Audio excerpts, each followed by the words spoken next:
নিশ্চিতভাৱে প্ৰায় ১.৫ ঘণ্টা পূৰ্বৰ পৰা সেই বৈঠক ইতিমধ্যে আৰম্ভ হৈছে। সেই তদন্ত কমিটি যিহেতু মুখ্যমন্ত্ৰীয়ে বাৰম্বাৰ কৈছে ৩ দিনৰ ভিতৰত সেই তদন্ত প্ৰতিবেদন দাখিল কৰিব লাগিব।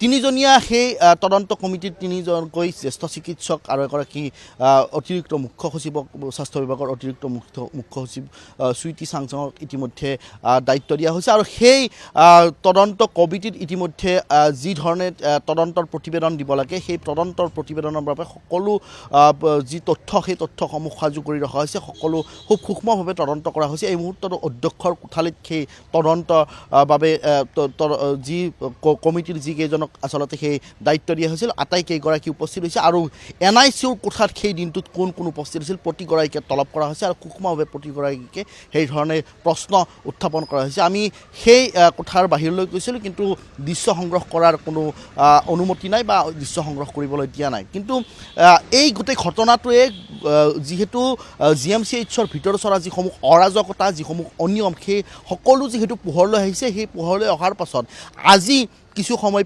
পূৰ্বে GMCHত নতুনকৈ অভিযোগ, ৰোগী আৰু ৰোগীৰ আত্মীয়ই যিকোনো অসুবিধাৰ বাবে অভিযোগ উত্থাপন কৰাৰ বাবে এটা বিশেষ কোষ নিৰ্মাণ কৰা হৈছে। আৰু সেই কোষত দিনৰ 11 বজাৰ পৰা দিনৰ 1 বজালৈ সেই কোষত সকলোৱে অভিযোগ দাখিল কৰিব পাৰিব আৰু সেই অভিযোগৰ ভিত্তিতে GMCH কৰ্তৃপক্ষই ব্যৱস্থা গ্ৰহণ কৰিব। কিন্তু ইমান দিনে এইসমূহ ব্যৱস্থা কিয় হোৱা নাছিল?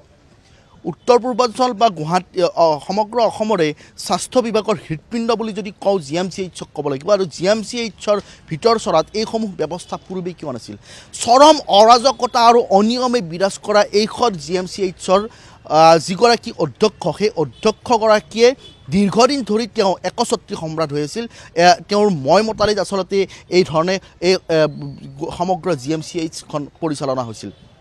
আৰু GMCHৰ আমি যিসমূহ কৰ্মচাৰীৰ দুৰ্ব্যৱহাৰৰ কথা কওঁ, GMCHৰ ভিতৰত যদি আপুনি আহে, যদি আপুনি অধ্যক্ষক লগ কৰে, অধ্যক্ষৰ যি ধৰণৰ ব্যৱহাৰ, অধ্যক্ষগৰাকীৰ যি ধৰণৰ দাম্ভিক ভৰা তেওঁৰ বাক্যবান বা তেওঁৰ যি ধৰণৰ কথা, তেওঁৰ শাৰীৰিক ভাষাৰ শাৰীৰিক যি ধৰণৰ অৱয়ব, সেই সকলো দেখি আপুনি তলতীয়া কৰ্মচাৰীসকলৰ দুৰ্ব্যৱহাৰ খুব বেছি আচৰিত হ'বলগীয়া একো নাই তৃষ্ণা। কাৰণ আমি সংবাদ সংগ্ৰহৰ সময়ত আমি বিভিন্ন সময়ত অধ্যক্ষগৰাকীক লগ পাওঁ আৰু অধ্যক্ষগৰাকীৰ সেই ব্যৱহাৰে আচলতে আমাকো অতিষ্ঠ কৰে।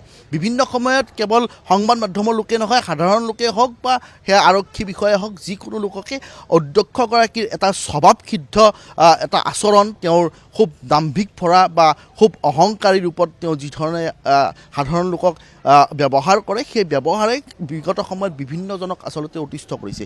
এতিয়া কথাটো হ'ল যে দুটা গোচৰ ৰুজু হৈছে। মই গোচৰ সন্দৰ্ভত কৈ আহিছিলোঁ, যিহেতু দুটা গোচৰ যিহেতু ৰুজু হৈছে, সেই গোচৰ দুয়োটাত এটা গোচৰত 11জন লোকক ইতিমধ্যে ট্ৰলি পুলাৰক আৰক্ষীয়ে গ্ৰেপ্তাৰ কৰি ইতিমধ্যে ন্যায়িক জিম্মালৈ প্ৰেৰণ কৰিছে।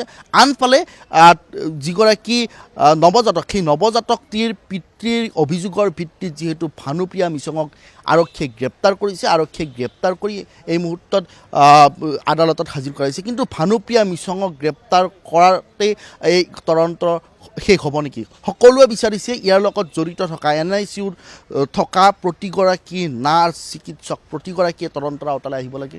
এই তদন্তৰ আওতালৈ আহিব লাগে সদায় নিজকে দম্ভালি মাৰি থকা সেইগৰাকী অধ্যক্ষ আচলতে আহিব লাগে তদন্তৰ আওতাত।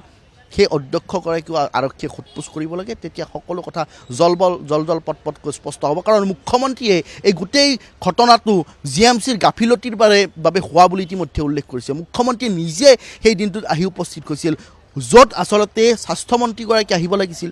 যদিও চিকিৎসা মহাবিদ্যালয়সমূহ মুখ্যমন্ত্ৰীৰ আওতাৰ ভিতৰত পৰে, তথাপিতো স্বাস্থ্যমন্ত্ৰীৰ যি ধৰণৰ দায়িত্ব থাকিব লাগিছিল, এই গোটেই ঘটনাক লৈ পেলাই স্বাস্থ্যমন্ত্ৰীগৰাকী যি ধৰণে তৎপৰতা দেখুৱাব লাগিছিল, সেই তৎপৰতা দেখিবলৈ পোৱা নগ'ল।